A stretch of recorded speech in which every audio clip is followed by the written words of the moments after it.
하나님의 말씀은 로마서 12장 1절에서 2절 말씀입니다.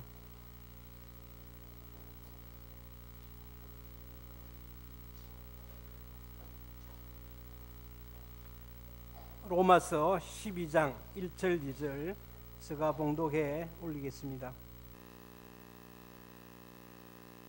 그러므로 형제들아, 내가 하나님의 모든 자비하심으로 너희를 권하노니 너희 몸을 하나님이 기뻐하시는 거룩한 산 제물로 드리라. 이는 너희가 드릴 영적 예배니라.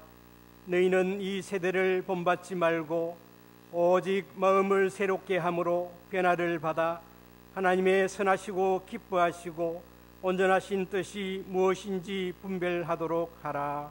아멘. 할렐루야. 우리 그리스도인들은 두 가지 질문을 던집니다. 하나의 질문은 우리는 어떻게 구원 얻는가? 두 번째 질문은 구원받은 우리는 어떻게 살아야 하는가? 라는 질문입니다. 이 두 가지 질문을 가장 잘 다루고 있는 책이 로마서입니다. 로마서는 모두 16장까지 있는데 그 가운데 1장에서 11장까지는 첫 번째 물음인 구원은 어떻게 얻는가? 라는 질문을 다루고 있고 16장부터 12장부터 16장까지는 그렇게 구원받은 성도는 어떻게 살아야 하는가? 라는 질문을 다루고 있습니다. 첫 번째 질문은 신앙 고백의 문제요. 두 번째 문제는 신앙 생활의 물음입니다.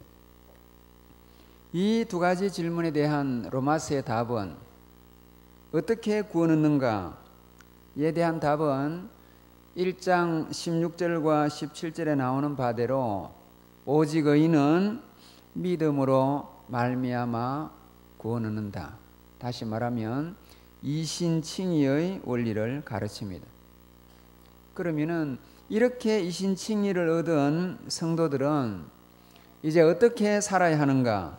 라는 두 번째 질문에 대해서 우리의 로마서는 예배적인 삶을 살으라고 가르칩니다. 자, 그 말씀이 어디 있느냐 하면 어떻게 살아야 하는가라는 이 물음에 대한 답을 이 후반부인 로마서 12장 1절 2절 오늘 우리의 본문입니다마는 여기에서 던지고 있는데 첫 번째는 너희 몸을 산 제물로 드리라 라는 것이 1절에 나와 있고 2절은 너희 삶을 산 제사로 드리라는 말씀으로 교훈하고 있습니다. 이 1절과 2절의 말씀은 구원을 받은 성도들이 이제 땅 위에서 어떻게 살아야 하는가라는 데 대한 대헌장과 같은 아주 중요한 말씀입니다. 그러면은 왜 내 몸을 산 제물로 드리라 하는 것입니까? 과거의 유대인들은 여유가 있는 집은 양을 제물로 드렸고 여유가 없는 집은 비둘기를 하나님 앞에 바쳤습니다.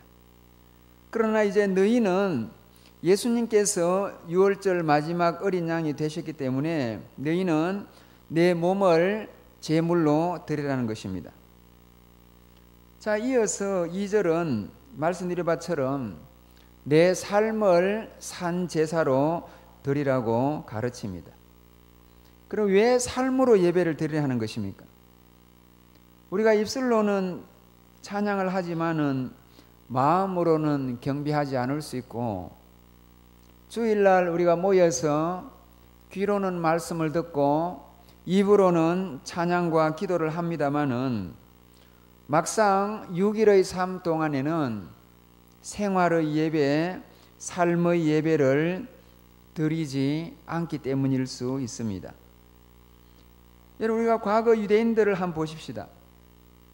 그들은 거룩한 제물도 드리고 거룩한 날도 지키고 시간을 쪼개고 공간을 쪼개서 아, 이것은 거룩한 장소요, 이것은 거룩한 시간이라고 그렇게 말하고, 심지어 살아있는 동물들도 어떤 것은 거룩한 것이고 어떤 것은 거룩하지 않다라고 말함으로써 정말 온갖 거룩의 형식은 갖추었습니다마는, 그러나 실제로 마음도 드리지 않고 자기의 몸도 드리지 않고 삶으로 제사를 드리지 않았습니다.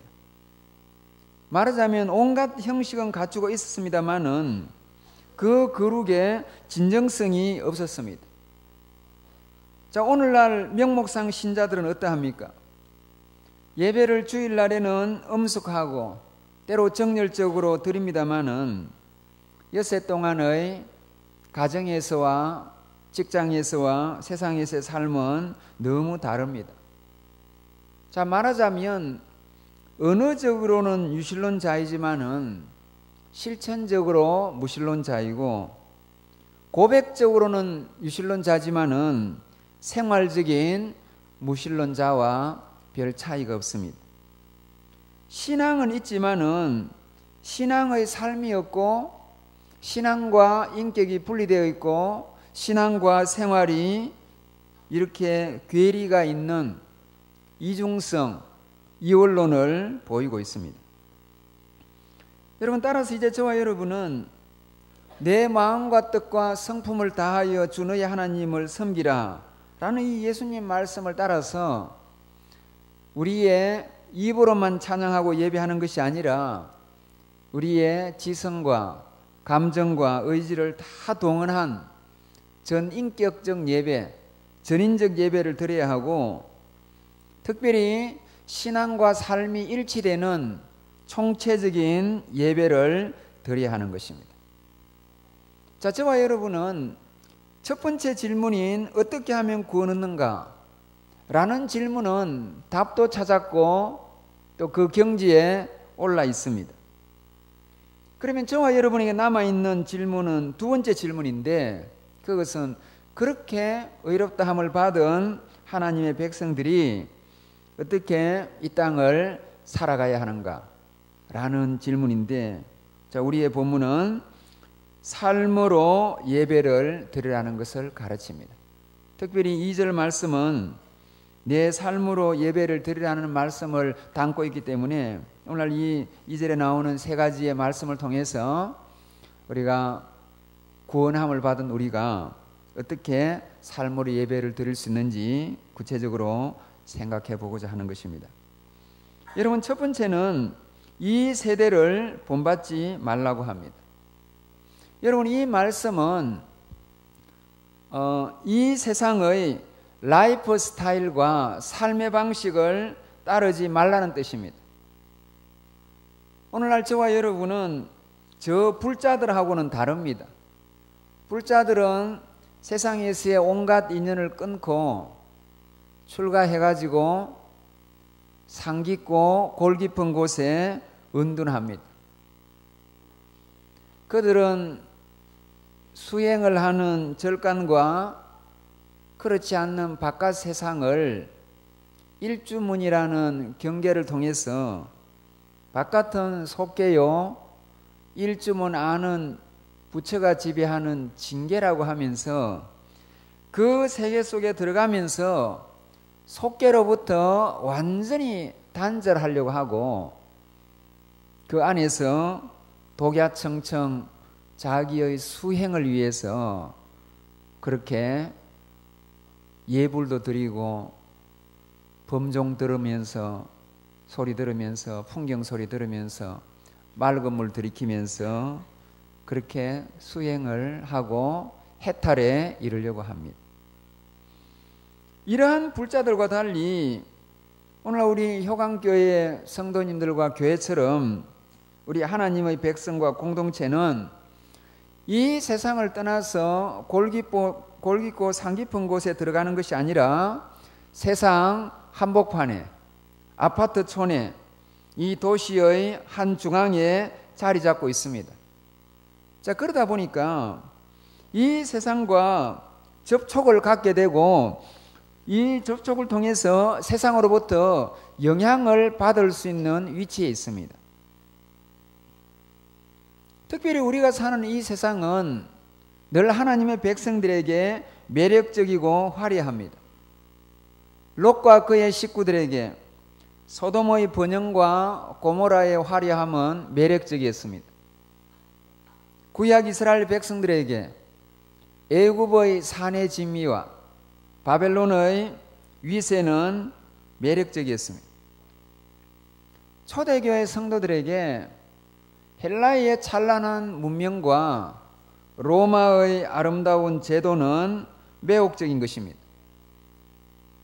오늘날 이 시대를 살아가는 저와 여러분에게 이 첨단 문명, 도시 문화, 해운대 문화, 강남 문화는 정말 우리 모든 하나님의 백성들에게도 매력적이고 매혹적입니다. 특별히 저와 여러분이 살아가는 이 시대는 온갖 다양한 프로그램, 물건들, 그리고 좋은 집들, 좋은 차들, 좋은 텔레비전 프로그램들, 온갖 시대가 제공하는 재미거리들이 다양한 매체를 통해서 줄기차게 우리의 욕망을 집적거립니다.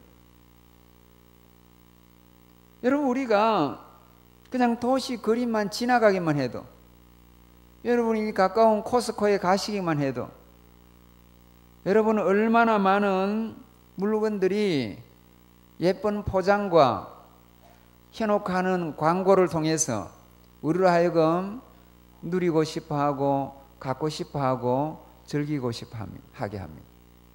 뿐만 아닙니다.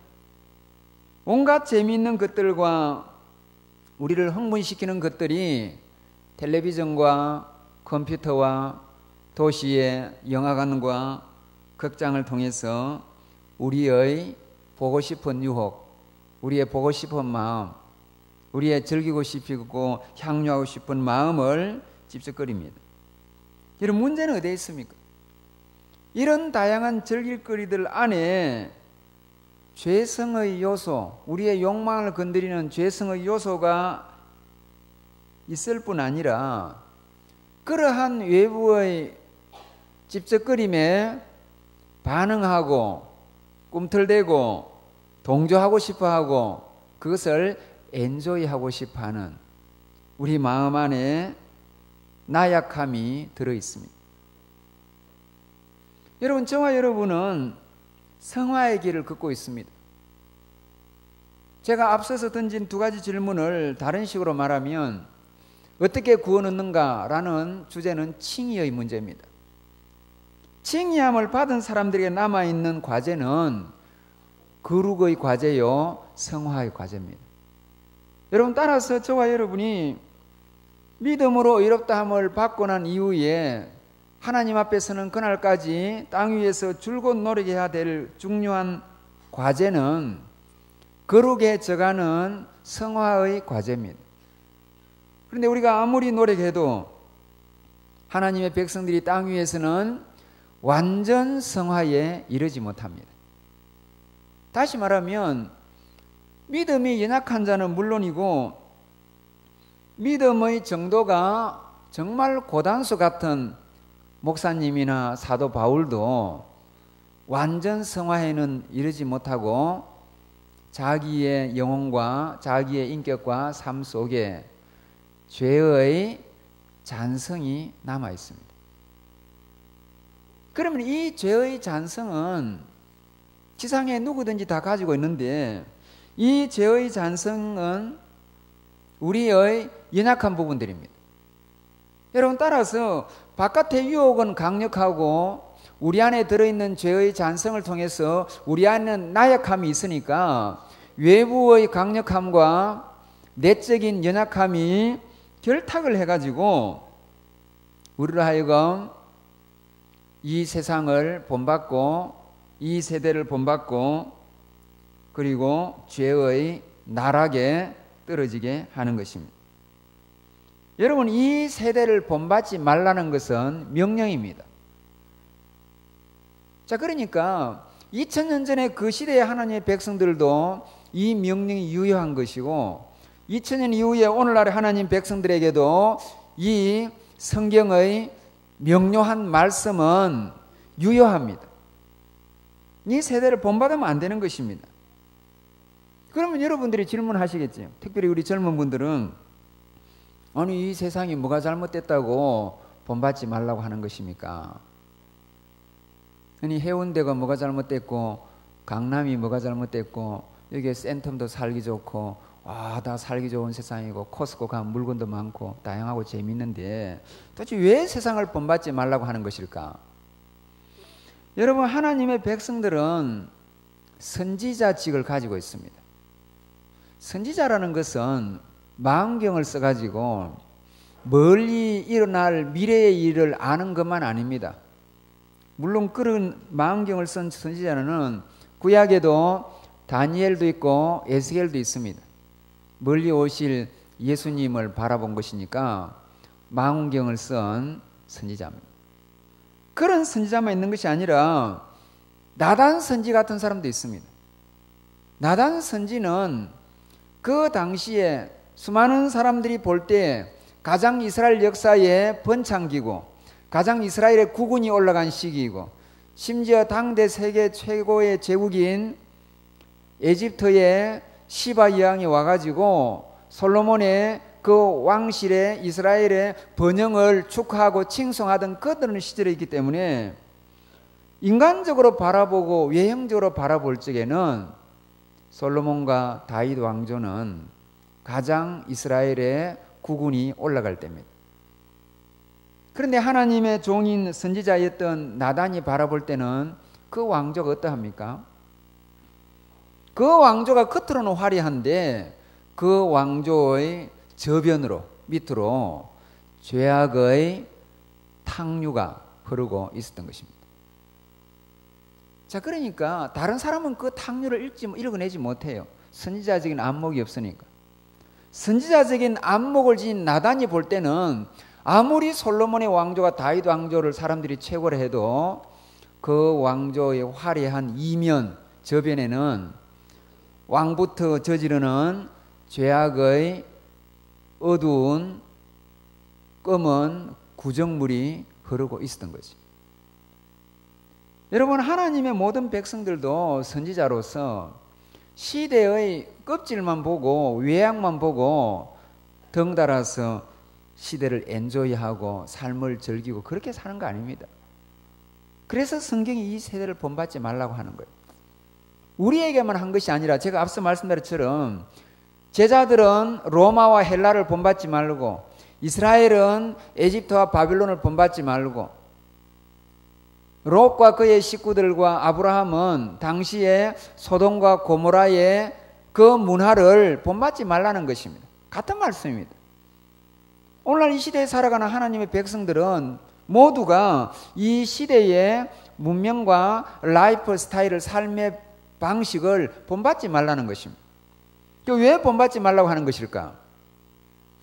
시대의 껍질은 다를지 몰라도 예수님은 우리가 사는 시대를 이렇게 말합니다. 악한 세대다. 뭐가 악한 세대냐? 하나님을 대적하고 선으로 치닫는 것이 아니라 악으로 치닫습니다. 또 패역한 세대다. 그때나 이 시대나 자녀들이 부모를 거역하고 젊은 사람들이 노인들이나 어르신들의 권위를 부정하고 심지어 국가 권력도 부정하고 망나니 같은 패역한 세대입니다. 또 이그러지고 거스리는 세대다. 제가 성경에 나와 있는 세대에 대한 그 여러 가지 규정을 지금 이야기합니다. 그때나 지금이나 비정상적이고 사람들이 삐딱합니다.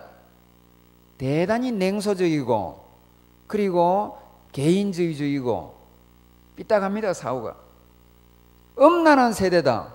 이는 여러분 거론할 필요가 없을 정도로 오늘날은 음란의 천국입니다. 죄 많은 세대다. 믿음이 없는 세대다. 자, 여러분 이것이 그 당시나 오늘날이나 시대의 영적인 특징입니다. 말하자면 탕자처럼 하나님을 떠난, 아버지를 떠난, 아버지를 잊어버린, 아버지가 없는 그런 세대의 문화입니다.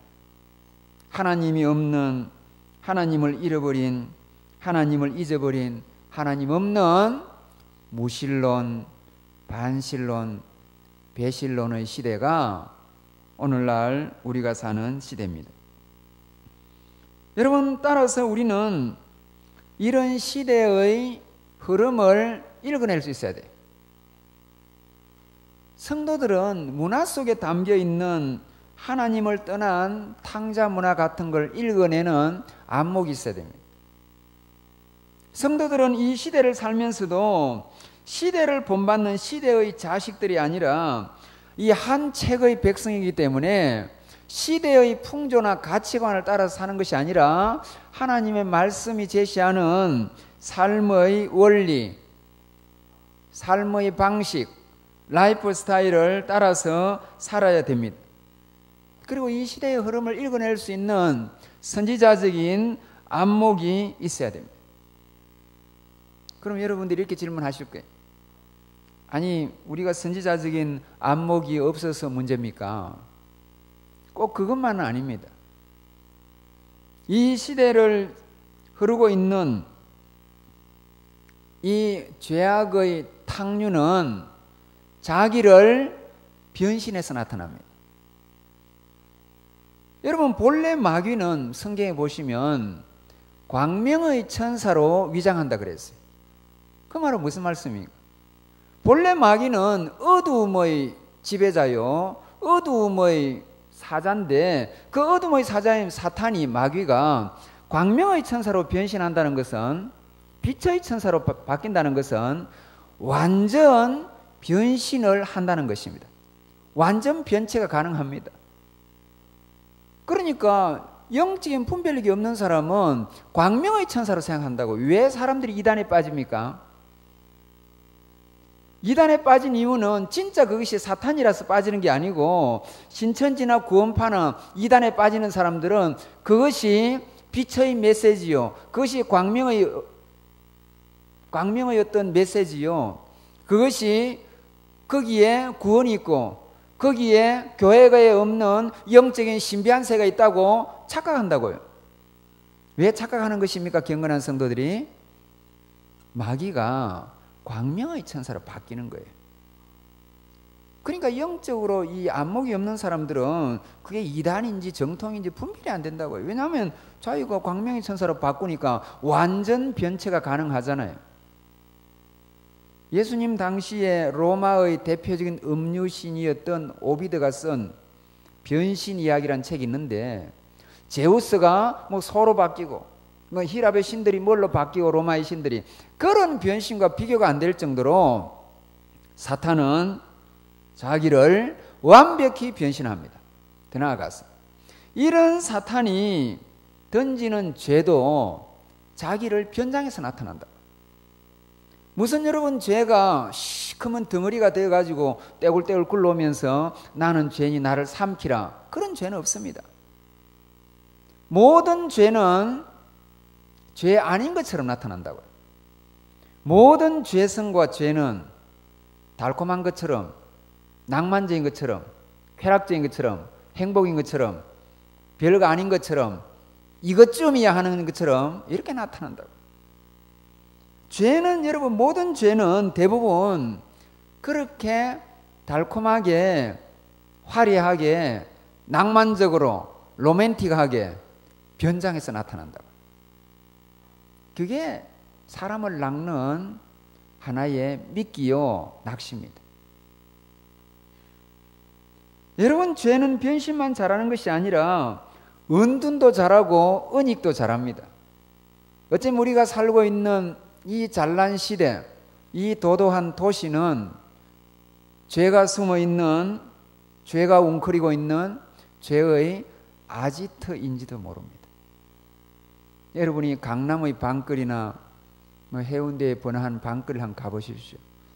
그게 얼마나 죄적인 요소들이 구석 건물마다, 빌딩마다, 젊은이들이 누비는 골목마다 숨어 있는지 모릅니다. 여러분, 따라서 우리는 이렇게 도시 가운데 이렇게 살다 보면 교회나 성도들도 늘 변신하고 숨어 있는 그 죄와 같은 지역에 살고 있고 동거하고 동숙하고 살고 있다고요. 그러다 보니까 늘 죄로부터 공격을 당하고 유혹을 당하는 것입니다. 자, 그렇기 때문에 여러분, 이제 우리는 어떻게 해야 됩니까?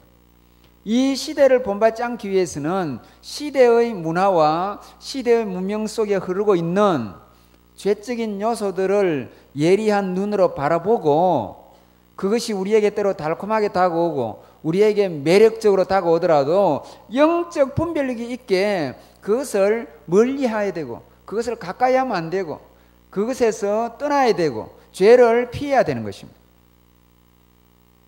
여러분, 죄와 피할 뿐 아니라 죄가 강력하게 다가올 때는 죄와 싸워야 됩니다. 하나님도 우리가 죄와 싸우는 거 알고 있습니다. 그런데 히브리서 12장 4절에 뭐라고 말씀합니까?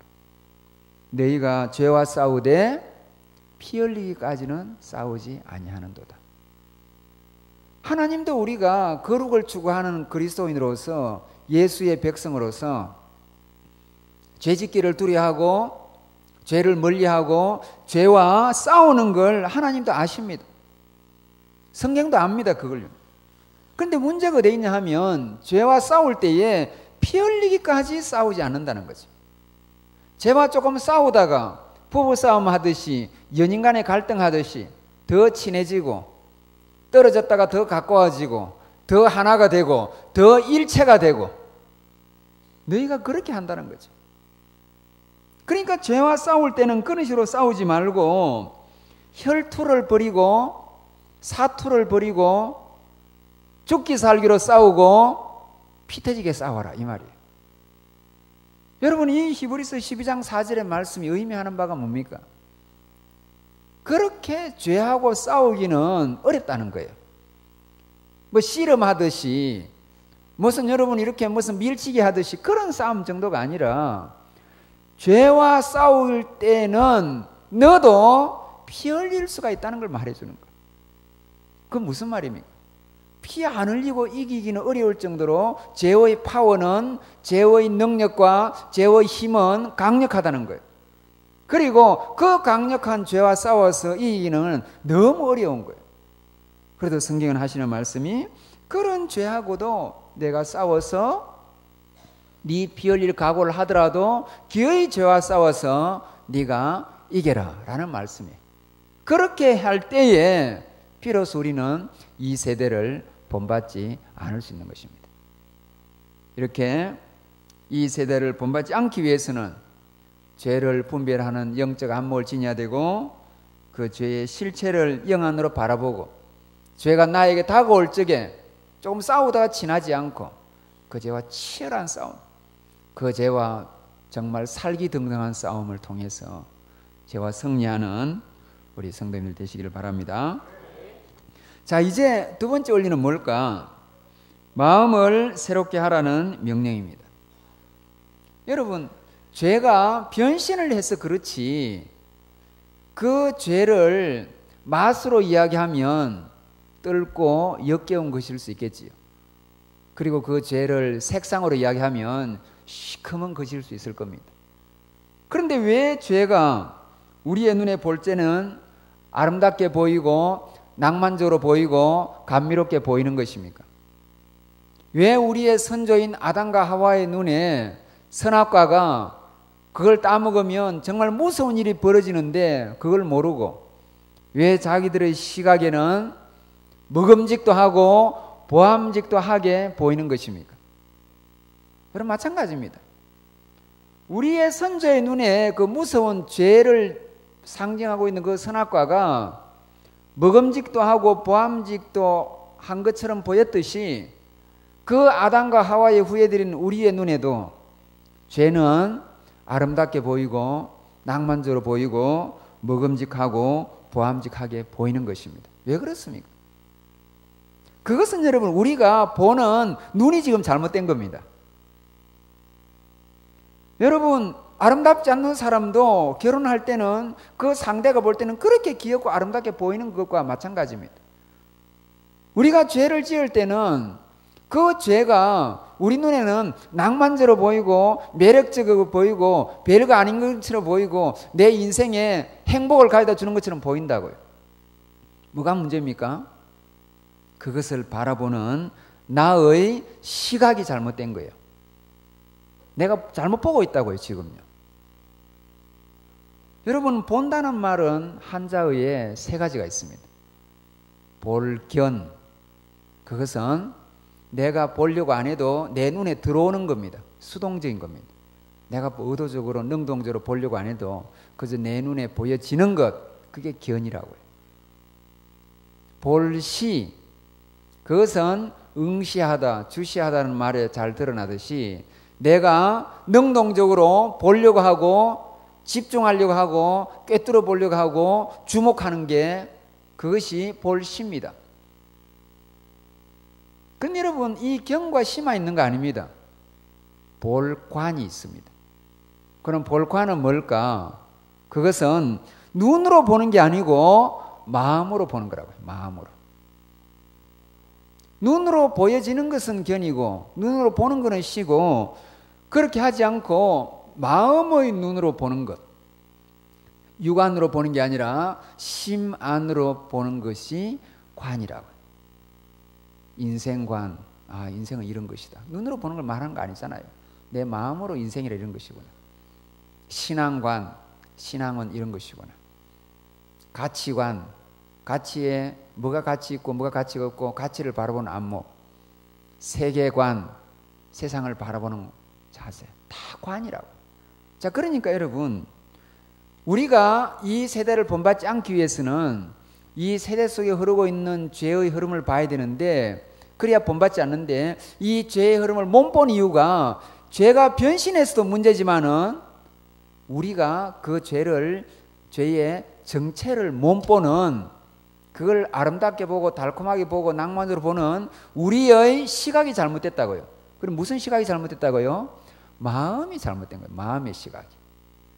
그래서 성경이 내 마음을 새롭게 하라라고 하는 거예요. 여러분, 얼마나 오묘한 말씀이에요. 그래서 마음을 새롭게 하라. 이 세대를 본받지 않기 위해서는 마음을 새롭게 하라는 거예요. 왜 그렇습니까? 예수님을 믿는 것도 마음으로 믿고 입으로 시인하는 거예요. 죄를 짓는 것도 마음으로 짓고 마음에서 품었고 행동으로 나타나는 거예요.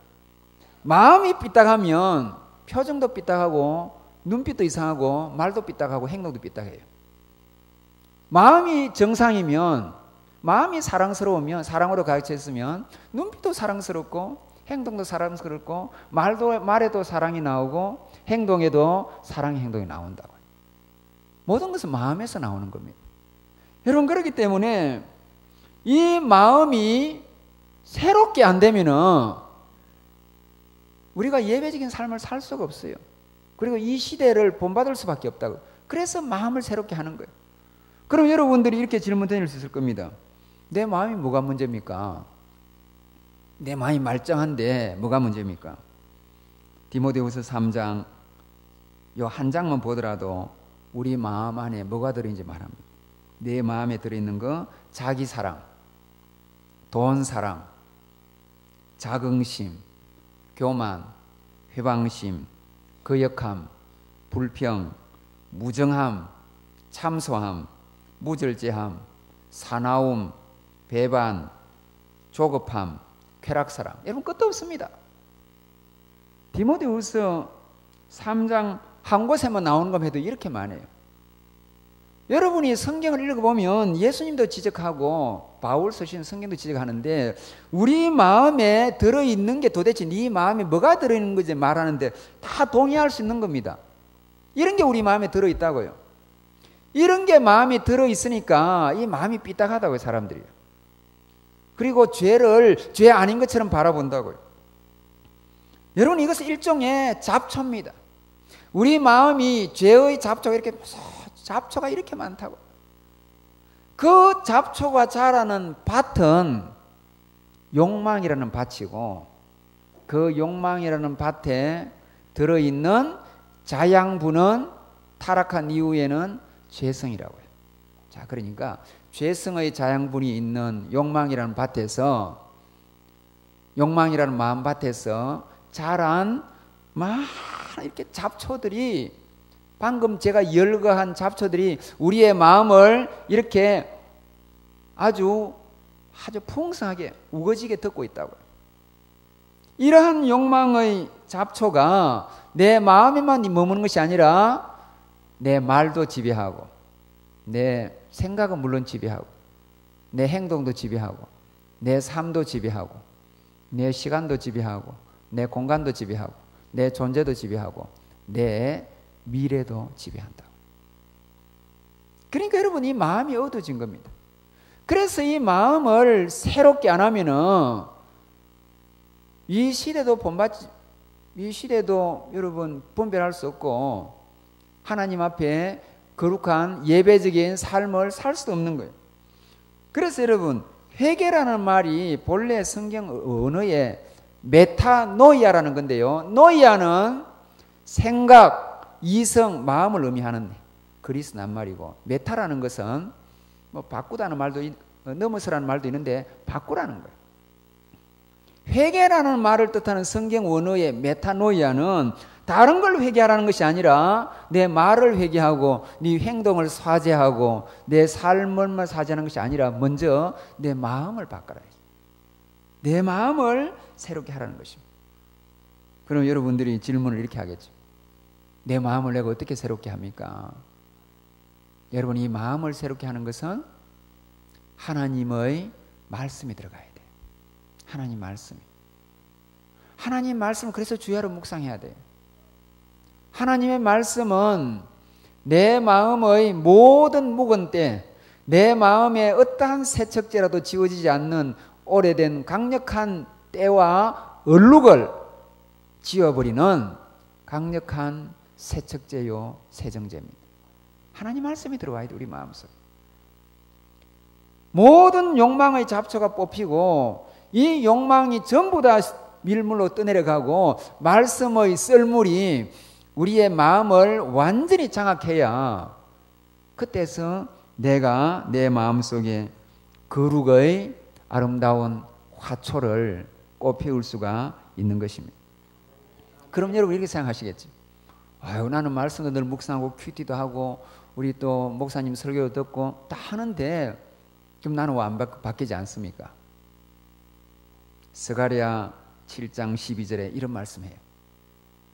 하나님이 이스라엘의 선지자를 통해서 말씀을 계속 전하는데 이스라엘 백성들이 얼마나 그 말씀을 안 들으려고 하는지 자기의 마음을 금강석처럼 했다, 이 말씀이 있어요.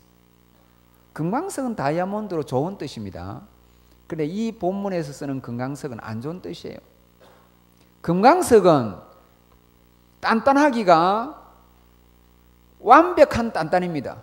경도 10입니다.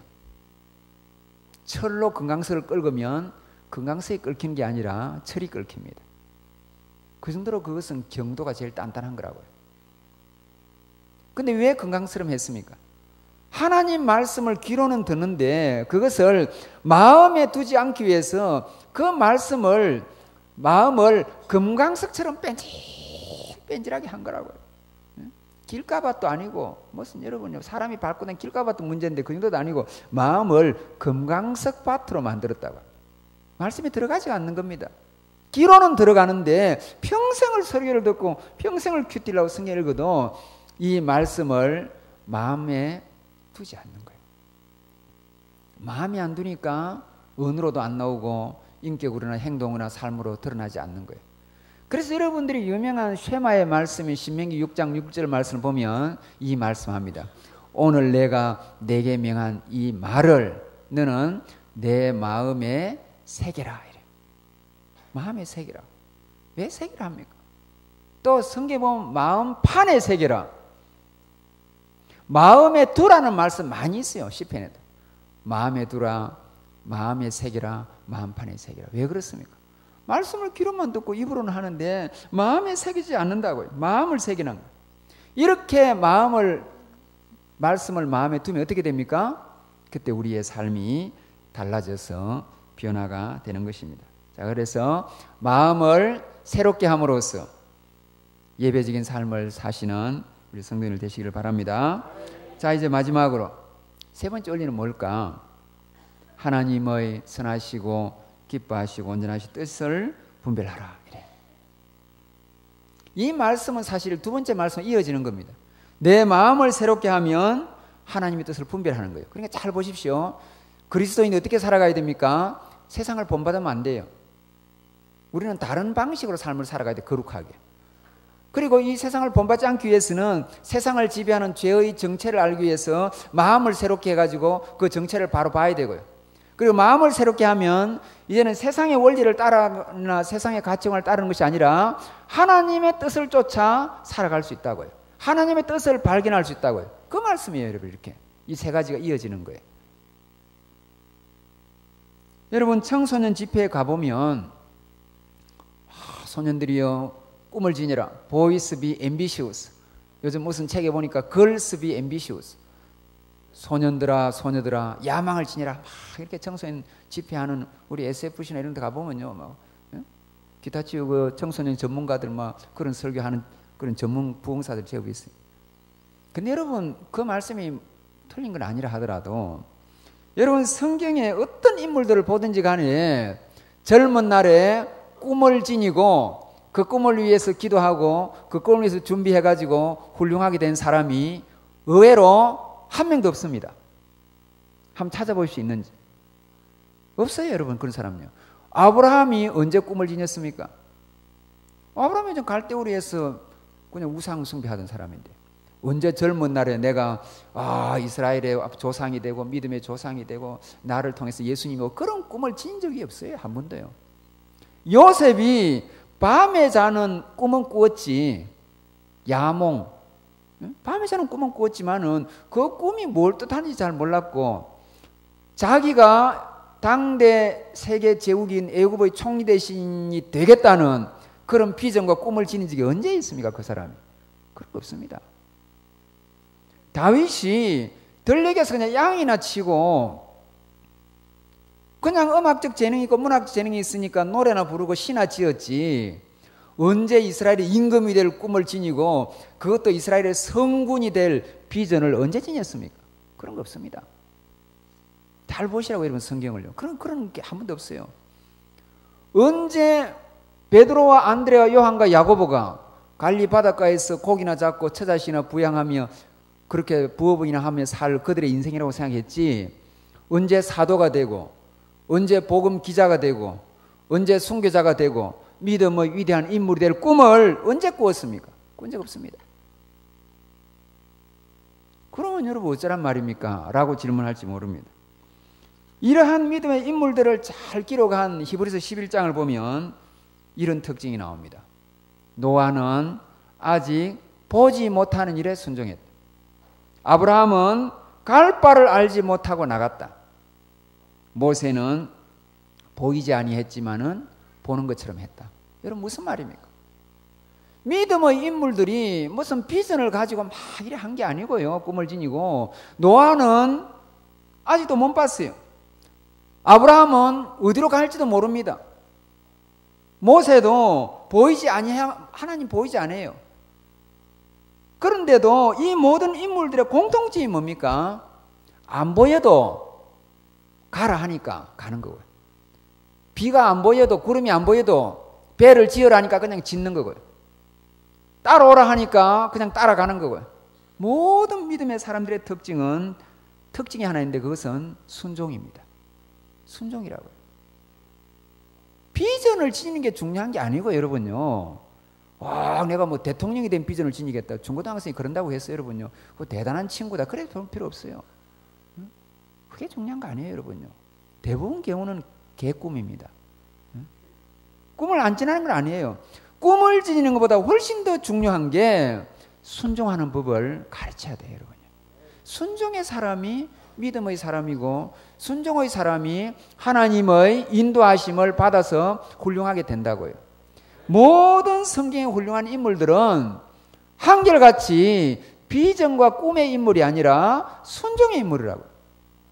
여러분 교회에서 주일학생을 가르칠 때나 여러분 우리 신앙생활 할 때에 뭘 가르쳐야 됩니까?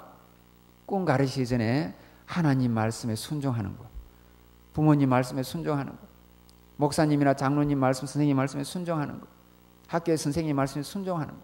순종만 하면 됩니다, 여러분요.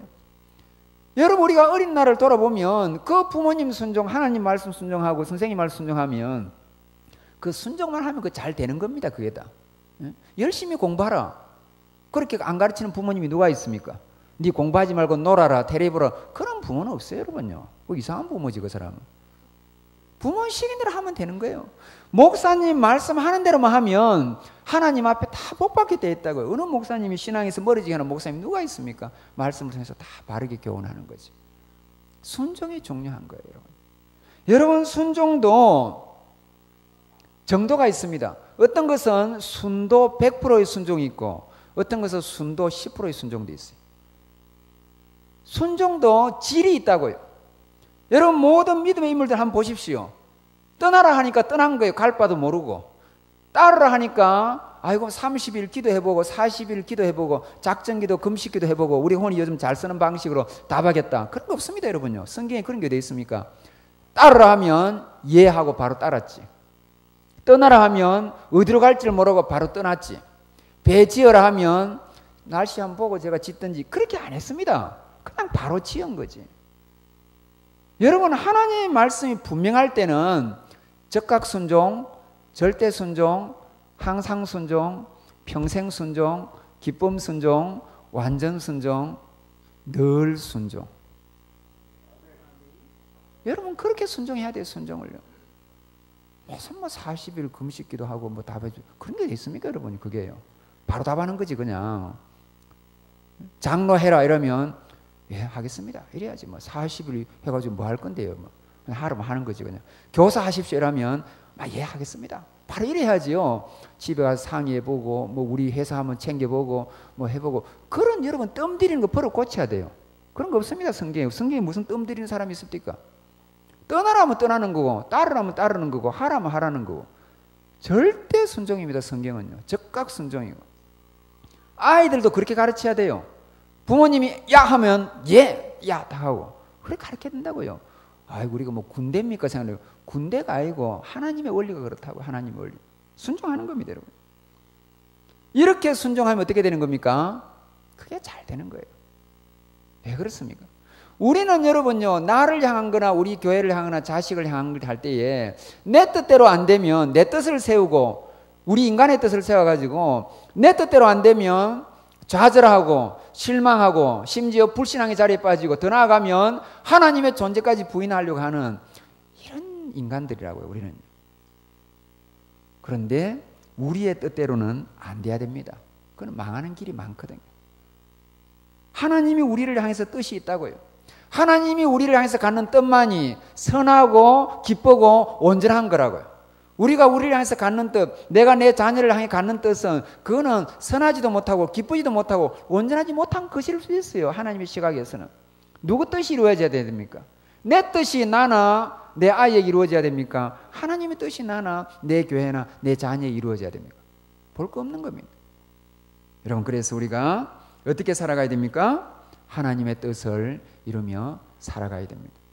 인생은 어쩌면 꿈꾸는 자인지 모릅니다. 그런데 이제는 내 꿈을 꾸는 것이 아니라 청소년들이 꿈을 안 꾸는 것이 아니라 이제는 하나님이 나를 향해서 갖는 그런 꿈을 꾸는 우리 모든 성도님들이 되시기를 주님으로 축복합니다. 말씀의 결론을 내립니다. 여러분 제가 두 가지 질문을 던졌습니다.